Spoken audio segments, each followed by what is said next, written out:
ఈరోజు ఎస్ఆర్హెచ్ని ఎలాగైనా కొట్టాలి. ఎప్పుడు పాయింట్స్ టేబుల్లో లాస్ట్ ఉండే ఎస్ఆర్హెచ్ పైన మనం ఓడినామంటే చాలా చీప్ అయిపోతాం. కాబట్టి ఈరోజు ఎస్ఆర్హెచ్ని కొడుతున్నాం, కొట్టేస్తాం అంతే. ఎవడ్రా ఈ చైల్డ్ ఆర్టిస్టు? లాస్ట్ మ్యాచ్ చూసాడా లేదా? ఒకవేళ చూసింటే ఇలా మాట్లాడేవాడే కాదు. లాస్ట్ మ్యాచ్లో ఎక్కువ రన్స్ ఉన్న ఆర్సీబీ రికార్డ్ని మేమైతే బ్రేక్ చేసినాం. ఈ మ్యాచ్లో ఏ రికార్డు బ్రేక్ అవుతుందో బ్రేక్ అవ్వదో మాకే తెలీదు.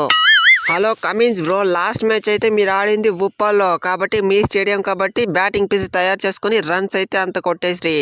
ఇప్పుడు ఆడేది అహ్మదాబాద్ అంటే గిల్లు, గిల్ అంటే అహ్మదాబాద్. కావాలంటే చూసుకోండి, సెంచరీ కొడతా. అరే గిల్లు, నువ్వు సెంచరీ కొడితే కొట్టించుకోవడానికి ఇక్కడ ఉన్నది తలా తోకాలేని ఆర్సీబీ బౌలింగ్ అనుకుంటున్నావా? SRH bowler. ఎస్ఆర్హెచ్ అంటే బౌలింగ్ అంటే ఎస్ఆర్హెచ్. డక్ అవుట్ల పిసుకుతాం బిడ్డ. అరే ఏంది భూవి, పిల్లోడు దొరికిండాడు అనేసి అందరూ కలిసి కార్నర్ చేసి భయపెడుతున్నారా ఏంది? మా గిల్లుగానికి సపోర్ట్ గా ఎవరు లేరనుకోకండి, నేనుండా. కావాలంటే చూసుకోండి, ఈ మ్యాచ్ లో ఖాన్ పవర్ ఏంటో చూపిస్తాడు.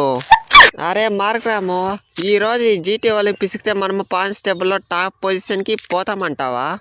కష్టమే క్లాస్ బ్రో. ఆల్రెడీ మందైతే ఒక మ్యాచ్ దొబ్బింది. ఈ మ్యాచ్ గెలిచినా మనకి 4 పాయింట్లే ఉంటుంది. నెట్ రన్ రేట్ కనుక భారీగా వచ్చిందంటే మందే top position.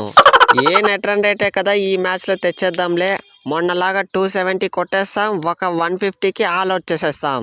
Net run rate అయితే ఆటోమేటిక్గా వస్తుంది. నంబర్ 1 పొజిషన్లో కూడా ఉంటాము. ఆశ కన్నా ఒక హద్దు ఉండాలయ్యా. మీరు మ్యాచ్ ఆడుతూ ఉండేది ఎవరితో? గుజరాత్తోనా లేదంటే అండర్-19 టీంతోనా? లేకపోతే ఏంది 2 సార్లు ఫైనల్స్కి వచ్చిన ఈ గుజరాత్ని ఎంత చీప్గా తీసి పారేస్తారా? కావాలంటే చూస్తూ ఉండండి, ఈ మ్యాచ్ అయితే ఎంత ఈజీగా మీ పైన గెలుస్తామో. అది చూద్దాం. Head is back, match is on. Last match చూస్తారు కదా ఎలా కొట్టానో, ఈ మ్యాచ్లో కూడా అదే కంటిన్యూ చేస్తా. ఏ టైంలో ఈ ఐపీఎల్కి అడుగు పెట్టానో కానీ నాకైతే టైం అసలు బాగానే లేదు. ఫస్ట్ 2 మ్యాచ్లు ఆడితే నేను 2 మ్యాచ్లో పోయా. 2 మ్యాచ్ల్లో కూడా బ్యాటింగ్ సరిగా ఆడలే. ఏమవుతుందో ఏమో ఈ మ్యాచ్ కూడా. ఏం అవ్వదులే పంత్ బ్రో. యథావిధిగా ఈ మ్యాచ్ కూడా మీరు అమ్మటెకసి అని డ్యాన్స్ చేసుకోవాల్సిందే. అవును జట్టు, నాకు కూడా అదే డౌట్ కొడుతూ ఉంది. మా టీంలో అయితే ఒక్కడు కూడా ఫామ్లో లేడు. ఈ సీజన్ కూడా లాస్ట్ 2 సీజన్ లాగా లాస్ట్లోనే ఉంటానో ఏమో, మాకైతే అర్థమే అవ్వట్లేదు. అరే పంత్ బ్రో, నువ్వైతే ఏం బాధపడకు. ఈ మ్యాచ్ అయితే మనమే గెలుస్తాము. ఈ పుష్పబాయ్ ఉన్నాడు కదా, తగ్గేదే లేదు. పక్క ఈ మ్యాచ్లో సెంచరీ చేస్తాడు, మన ఢిల్లీ టీంకి బోని కొట్టిస్తాడు. థ్యాంక్ యూ డేవిడ్ బాయ్. ఈ మాత్రం కాన్ఫిడెన్స్ ఉంటే చాలు, మనం కూడా మ్యాచ్ గెలిచే ఛాన్స్ ఎక్కువ ఉంటుంది. అరే ధోని బాయ్, ఏంది ఇది? కొత్త వాళ్ళు వచ్చేపాటికి నన్ను మర్చిపోతారా? అసలు నేను ఎవరో గుర్తున్నానా లేదా? ముందైతే మన సిఎస్కే టీంలో ఉంటూ ఎన్ని వికెట్లు తీస్తా ఉంటే, ఎన్ని రన్స్ కొడతా ఉంటే అట్లా అన్నీ పక్కకు నెట్టేస్తారా? అరే మోయిన్ అలీ, నువ్వైతే కొన్ని మ్యాచ్లు రెస్ట్ తీసుకో. నేనే టైం చూసి 7వ ఒకటవ దూరుస్తా.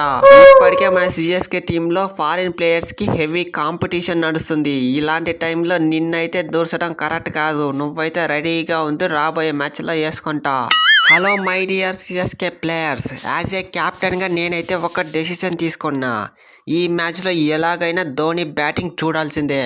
కాబట్టి 15 ఓవర్ల వరకు అందరూ ఆడి ఆ తర్వాత వికెట్ అయిపోదాం. అప్పుడు ధోని వస్తాడు, బ్యాటింగ్ చేస్తాడు, 6లు కొడతాడు, వాళ్ళ ఫ్యాన్స్ ఖుషి అవుతారు. ఎగ్జాక్ట్లీ గైక్వాడ్ బ్రో, నేను కూడా అదే అనుకున్నా. మనం 2 మ్యాచ్లు గెలిచిన ఫ్యాన్స్కి అయితే సాటిస్ఫాక్షన్ లేదు. కాబట్టి ఈ మ్యాచ్లో ధోని బ్యాటింగ్ ఎలాగైనా చూడాల్సిందే, ఫ్యాన్స్ని ఖుషి చేపియాల్సిందే. ఈ మ్యాచ్లో మీకు ఎవరు గెలుస్తారనిపిస్తుందో మీ ప్రిడిక్షన్ అయితే కామెంట్ సెక్షన్లో కామెంట్ చేయండి.